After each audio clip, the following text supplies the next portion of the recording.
Good morning everyone. তো আজকে কিন্তু শনিবার। তো শনিবার দিন তাড়াতাড়ি করে টিফিন সকালে রান্না বান্না করে চলে গেছিলাম মাছ কিনতে। মাছ ছিল না ঘরে, তা একটু মাছ নিয়ে আসলাম। মাছ নিয়ে রান্নাও হয়ে গেছে। আর আমার আজকে স্নান করতে অনেকটা বেলা হয়ে গেছে, কারণ কিছু গোছানোর ছিল।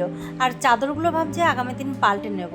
তো যাই হোক, দেখো এটা নতুন লাগানো হয়েছে হ্যান্ড ওয়াশের জন্য, বারবার ওখান থেকে পড়ে যায়। আর এই যে আঙুলটা তোমাদের গতকাল বলেছিলাম কি একটা হয়েছে, অ্যাকচুয়ালি পরে মনে পড়েছে কলের মুখগুলো খুলে সব পরিষ্কার করেছি অ্যাসিড দিয়ে, কোনো কারণে হয়তো লেগে গেছে, ওই জন্য ওরকম হয়েছে।